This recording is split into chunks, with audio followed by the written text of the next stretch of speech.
welcome back to another daytime talk with Kenyatta. If you're new to my channel, I make videos about astrology, manifestation, my life in New York, and giving you guys some advice, which I think I do that pretty well. Thank you very much. And I definitely want to start making more advice videos. So if you guys like my advice videos, like, comment down below and, let me know, and I'll start making more for sure. For sure. But yeah, if that sounds like your jam, go ahead and like, share, comment, and subscribe. And don't forget to hit the bell so you get notified whenever I post. And you can, check your girl out on Instagram. Check her out. She be flexing. She be cute. And, we're about to start putting up some pictures, some springtime / like kind of summertime vibe pictures, because in New York, honey, the weather is popping, babe. We're popping. We are outside. We are outside, babe. We are outside. We are no longer inside. We out there in them streets in New York. So I can't wait to do that and, post those pictures, because we gonna look cute. We're gonna look cute, period. But, yeah, let's get on down to this video. Yes, ma'am. Okay, now that we're back, this is part 4 of my little mini series on what your emotional needs are based on your moon sign. I started this series about last Tuesday, but I was supposed to post part 4 on Friday and post another Gossip Girl video. But y'all, my week, it was very crazy. A lot was going on.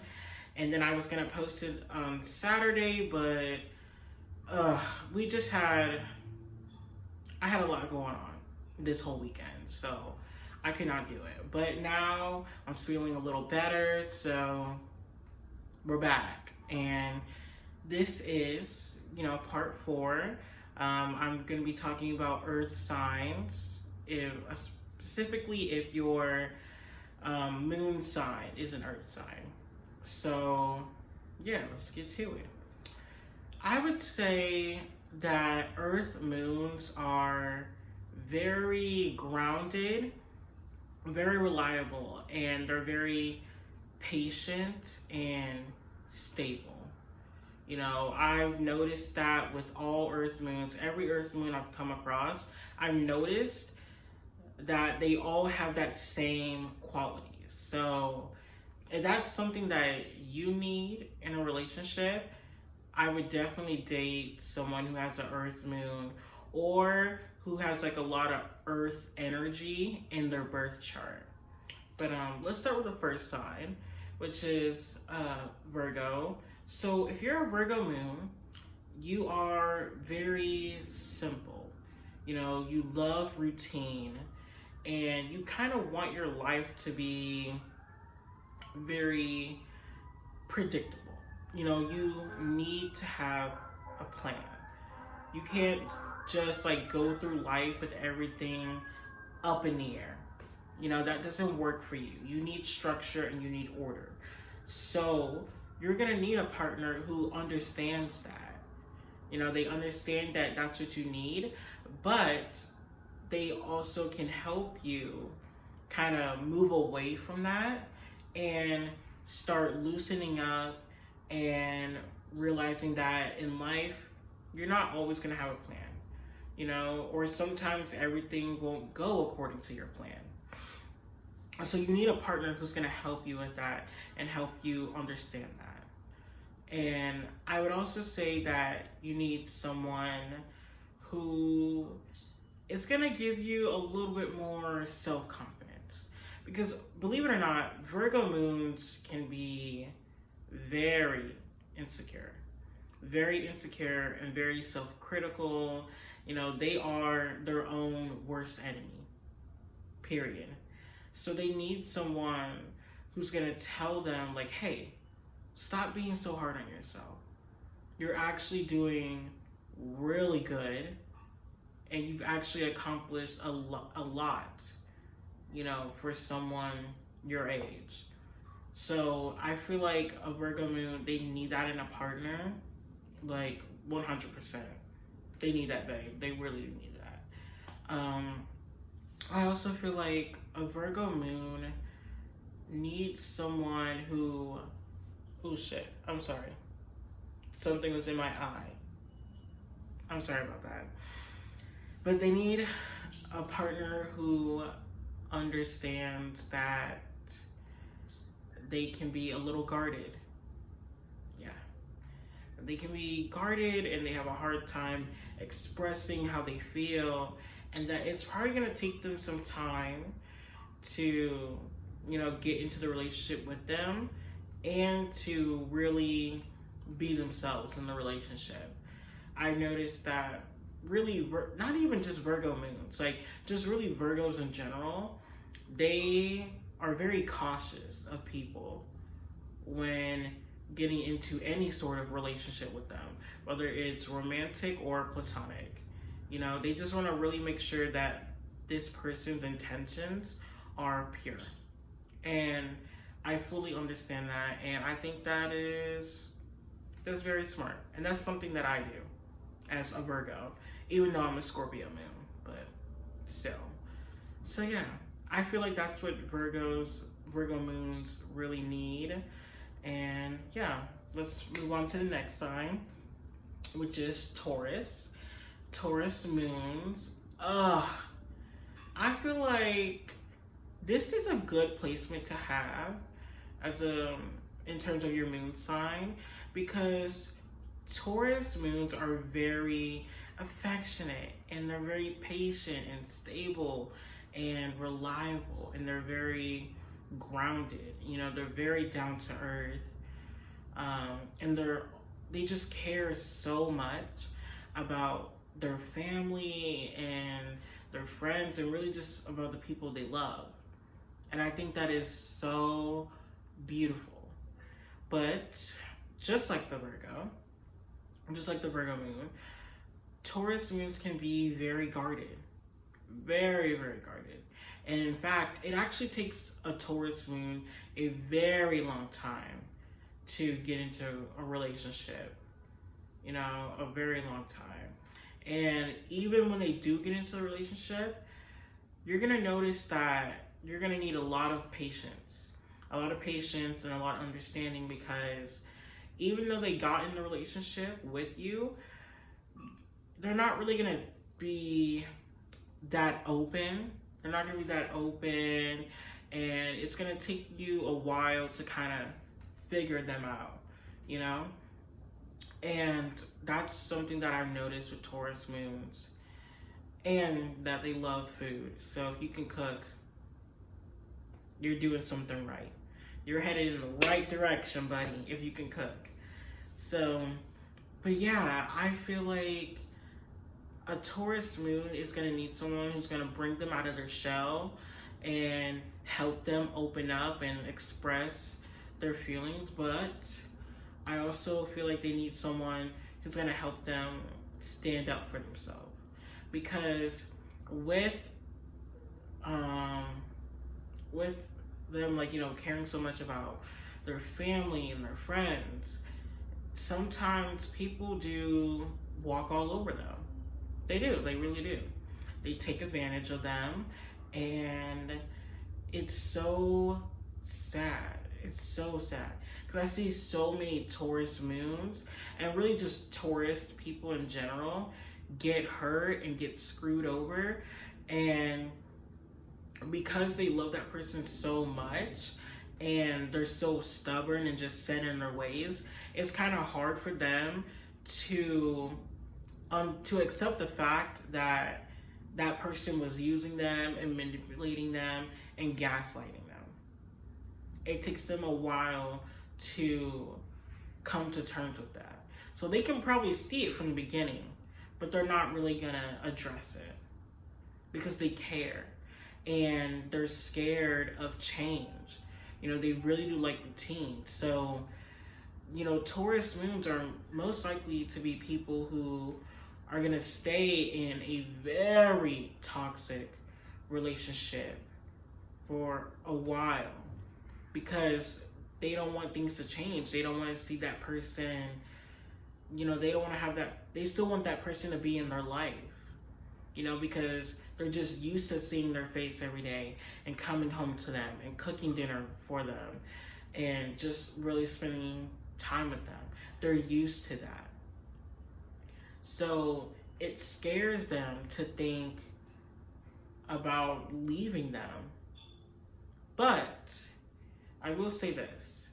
Once they've had enough, because trust me, they will. It might just take a little bit of time. Once they've had enough, they will walk away and they will never look back. Because, like I said before, they're set in their ways. So once they made up their mind, that's it. You can't change them. You can't try to persuade them. That's it, honey. They're done. And they're out of your life forever. Yeah. So keep that in mind if you want to date a Taurus moon. Keep that in mind, babe. All right, let's move on to the last sign, which is Capricorns. If you have a Capricorn moon, I see you as someone who's very driven, very ambitious, and very, all about their bag and making that money and living their best life. And someone who loves structure and order and having a routine, just like all the other earth signs. But you also have a hard time expressing your emotions. I noticed that a lot of Capricorn moons can be very detached. They can be very emotionally detached, and they have a hard time telling people how they really feel about them. Or if they're going through something in their life, you won't know about it until probably a couple months after it happened. Because the Capricorn moon would probably want to tell you. They would want to, open their heart and tell you everything and just bare their soul to you. But they just can't do it. They just can't do it. It's something within them that really blocks them from doing that. So if you're a Capricorn moon, definitely look into doing some shadow work. If you don't really know what shadow work is and you don't really know how to do it, leave a comment down below, and I can do a video about shadow work and what it means and how do you do that and all that other stuff. So I feel like, I'm sorry y'all, it's the sun, it's going down, babe, it's going down. But I feel like shadow work will really help you dig deep and really break down those walls and remove those blockages that are really stopping you from forming deep and real connections with people. Because that's something that a Capricorn moon really has a hard time doing. They have a hard time, really connecting with people because they just don't want to open up. And they want to be friends with people and they want to have a good support system, but they know that in order to do that, they have to open up, and that's just something that they're scared to do. So Capricorn moons can be very reserved, and I've noticed that they're kind of loners. Yeah, they're very much loners, and they have a very hard time just making those connections. And I feel like that's something they definitely need to work on, and they're gonna need a partner who can help bring that out of them. So if I was like a Capricorn moon, I would date maybe a water sign, because water signs are very in tune with their emotions, and they're very sensitive and intuitive, and they're gonna show a Capricorn moon how beautiful sensitivity and vulnerability is. They're gonna show them how beautiful it is and how it's not weak and it's not a sign of weakness. It's a sign of strength, and that is so beautiful. It really is. And I feel like that's what a Capricorn needs. And I feel like them dating a water sign, they're going to be able to open up. The water sign's going to teach the Capricorn moon how to open up and how to be more vulnerable. And the Capricorn moon would help ground and give the water sign a sense of like stability that they really need. Because sometimes some water signs can be very up in the air. You know, they can be dreamers. So I feel like that is something they definitely need. And I've noticed that like a Capricorn moon in a water sign, they create this very beautiful and rich and real relationship. It's so beautiful. Like Mac Miller, he was a Capricorn. I'm not really sure what his moon sign was, but Ariana Grande, she was a Cancer. And their relationship was so beautiful. Their relationship was so beautiful. And I felt like they really had a beautiful connection and just such a deep bond with each other. And I feel like she really helped open him up, and he really helped ground her. And it was so beautiful, you guys. Very beautiful. Yeah. But that's the end of today's video. I know it was very short, but you know, I've told y'all before, I'm trying to keep these videos short, like 15 minutes max. You know, maybe 15 minutes and a couple of seconds max. That's what I'm trying to do. I really am working on it because I've noticed a lot of people don't like my long videos. So that's something I'm working on. But if you enjoyed this video, you know, go ahead and like, share, comment, and subscribe. And, you know, stay tuned for more. I post Tuesdays and Fridays. And yeah, thank you guys so much. And mwah.